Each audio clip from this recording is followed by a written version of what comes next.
young man with a long list of achievements to his credit. I have known Noah for the past 13 years as the youngest of 5 coach children who participated in the Parchment Band program. Even as a young elementary student, it was easy to recognize the kind, generous, and motivated young man he would become. Noah's accomplishments in and out of Parchment are extensive. He pursued numerous advanced honors and AP courses at both Parchment High School and during his 1 year of enrollment as the only member of his freshman class accepted to the Kalamazoo Area Math and Science Center. He has been on the honor roll all 4 years at Parchment High School, graduating with high honors, a GPA of 3.77 and earning an ACT score of 31. Noah served as secretary of Parchment's National Honor Society chapter, where he worked in various capacities as a tutor for elementary through high school students, as a part of school-wide blood drives, food drives, and many additional services to the greater Parchment community. He was a member of the Parchment High School Quiz Bowl team, a cappella ensemble, and chess club. Noah is giving of his time in his church community at Spring Valley Wesleyan as well, where he is a student leader for grades kindergarten through 12th grade, as well as a pianist and singer for the worship band. During his time as a member of the Parchment Band program, he earned individual and ensemble superior ratings at MSBOA district and state events. He was the first chair tuba player in the Parchment Symphonic Band for all 4 years, as well as a leading marimba performer in the Legends Percussion Ensemble. He served as a drum major for the Parchment Marching Band, where he conducted and performed with the band for a 4th place ranking in the state 2 years in a row. Noah auditioned and was selected among the top middle school and high school honors band students to perform at Western Michigan University's Spring Conference Honors Bands and MSBOA District 11 Honors Band from 7th grade through 12th grade. He has received numerous scholarship awards that you will see listed in your program, including Indiana Wesleyan University Dean Scholarship, the Indiana Wesleyan University John Wesley Scholarship, the Western Michigan University Excellence Scholarship, the U.S. Marine Scholastic Excellence Award, and the KBA Academic All-Conference Scholarship. When I asked Jeff and Karen Coach what they recognized early on that would indicate Noah's future successes and interests, they shared. He was always an avid reader and very eager to start school in kindergarten to finally get to be in school like his 4 siblings.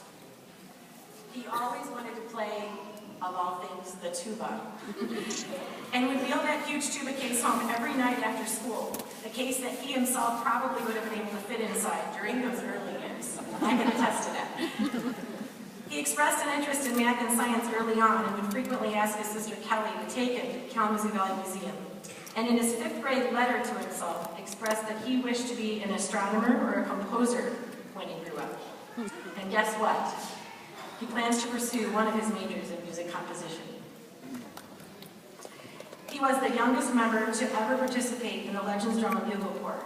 He started touring as a member of the front line the summer after 7th grade. And by the following summer, audition was offered a position to participate on a half-size tuba, but insisted on performing on a full-size instrument despite the fact that it was truly the same size as his young frame. And at the age of 14 was keeping up with 21-year-old performers in a national circuit.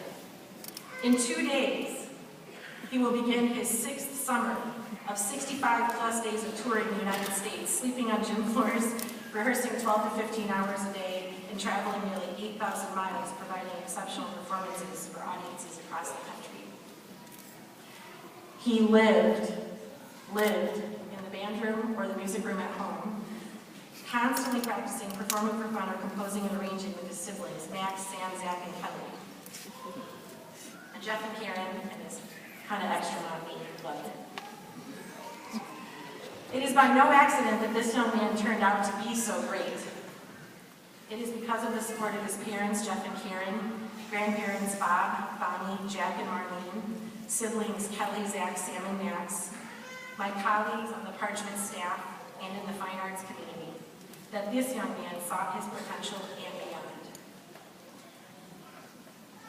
It would be easy for anyone to stand before you to share all of Noah's accomplishments.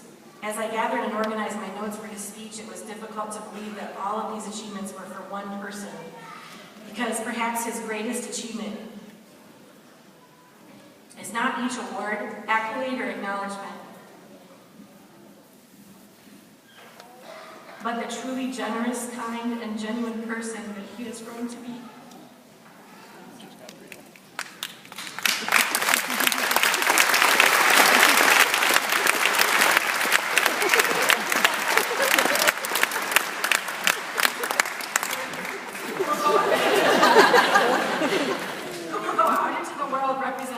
And his family with a true sense of humbleness and integrity that we hope all of our future students will choose to pursue. It gives me great pleasure to introduce to you tonight Parchment High School's class of 2013 valedictorian, Noah Coach.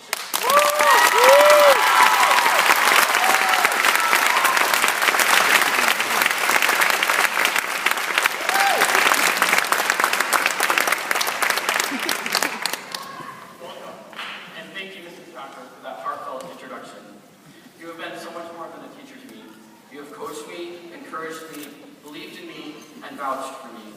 Your passion for music has sparked my own passion for music. You have given me musical and leadership opportunities that have stretched me out of my comfort zone. You have helped me to become the person that I am today, and I'm sure my fellow classmates would say the same. You have been a second mom to all of us. Thank you again, Mrs. Junker.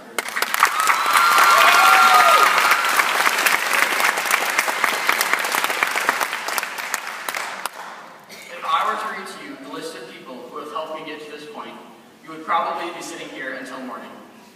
I know that sounds cliche, but it's so true.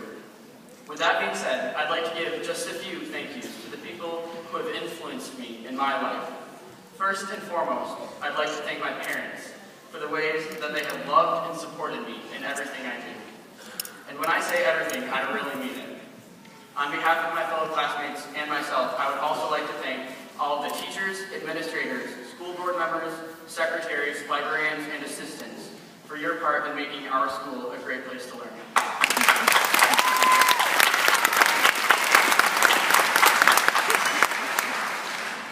To the Parchment graduating class of 2013, congratulations, we made it. Look around and take it all in. Maybe like me, you thought this day would never come. Only now do I realize how very fast our years at Parchment have gone. It seems like just yesterday we were boarding the bus to go to 6th grade camp in Battle Creek with Mrs. Haney and Ms. Volley, where it rained almost the entire time. Do you remember having our bedtime set? Remember listening to broadcasted bedtime stories from the island of Zanzibar? And wasn't that the same year that the FedEx driver ran into the flagpole, knocking it down? It's funny the things you remember. Since those early days, we've continued making new friends and making memories through the different experiences we've had along the way. In the last 4 years, we've celebrated many of our sports teams winning the KVA district and regional championships. Some have even gone on to compete at the state level. Our marching and symphonic bands have received some of the highest rankings at district and state levels, and we've had the honor of being invited to participate in Western Michigan University's Spring Conference back in 2010. Our student council has also gone to states every year since our freshman year, receiving many distinguished awards. We've had a lot to be proud of in the last 4 years. Andy Bernard in the TV series The Office said it so well. I wish there was a way to know you're in the good old days before you've actually left them, though. I have a feeling that we will look back at our days here at Parchment High School and think of them as some of the good old days. To all of the parents, grandparents, siblings, and friends of the graduating seniors, congratulations to you too. I know that you've worked hard for this moment as well. Many of my classmates, myself included, would not have made it here without your love and support when it mattered most. Though you haven't officially earned any grades or taken any tests, you have given your graduate what they need to be successful. Graduates, please join me in a round of applause to thank the ones who have helped you get this far.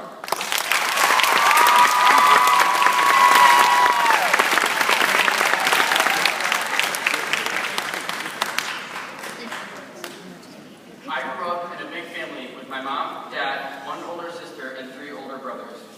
As we were growing up, there were times when our mom would feel the need to share her wisdom with us, or give us little life lessons. She came up with a bunch of little mantras that she would repeat to us like a broken record. My siblings and I started calling her little sayings FOLs, which, of course, stands for facts of life. She had a saying for every circumstance. For example, if we were fighting or not doing what she asked us to do, She would say something like, "Choose to obey and we'll have a fun day." Whenever one of us had done something wrong, I swear she could sniff it out. She would get out her finger, look us straight in the eye, and say, "Be sure your sins will find you out." Amen. And sometimes, as we leave to go to a friend's house, she'd say, "Remember who you are and keep your nose clean." Although we laughed, rolled our eyes, and mocked her behind her back, we eventually discovered something that was kind of unexpected. My mom was actually right about some things. So eventually we wised up and listened. It was hard to admit, but we really did need to hear what she had to say. Sometimes the straightforward, bare kinds of truths are the best kind of truths. I may not have much wisdom or life experience to share with you tonight, fellow classmates, but I can share with you a few things I found out the hard way. These are my very own FOLs. Life is very much about trial and error. Don't be afraid to try something new. Failure is bound to happen, but the education you gain as a result of failure is one of the most valuable life lessons that can be taught. What I have learned is that when you get comfortable, you stop learning and growing as a person. Growth on an individual level occurs most when you are pushed outside of your comfort zone. As graduates, our challenge will be to become comfortable with being uncomfortable. It sounds like an oxymoron or a paradox, but just hear me out. When trying something new, you're bound to be uncomfortable. Embrace it. We all have goals, except that achieving your goals will definitely be uncomfortable and probably even painful. Most of the stuff I can do well, I can only do because I've screwed up at it so many times. Learn from your mistakes. In order to make a change, you have to do something different. Like Albert Einstein said, insanity is doing the same thing over and over again and expecting different results. Graduation is something to be proud of, but it can also bring up emotions of fear, anxiety, and stress about what tomorrow holds. Some of you will be starting a new job soon. Some will be learning a new trade. Some will be going on to a college or a university in the fall. And some will or already have enlisted in the U.S. military.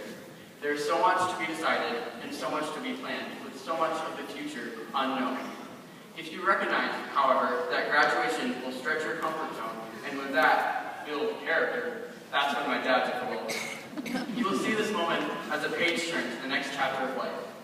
Though most of us do not have our entire lives mapped out in front of us, we can be confident in the fact that despite our mistakes, the world will keep turning, and we can always try again when tomorrow comes. To quote the singer Pink, "Just because it burns, it doesn't mean you're going to die. You've got to get up and try. Go out in the world and make a difference. If it's uncomfortable, it means you're doing the right thing. Unless, of course, you're not wearing deodorant." That was the last minute FOL for my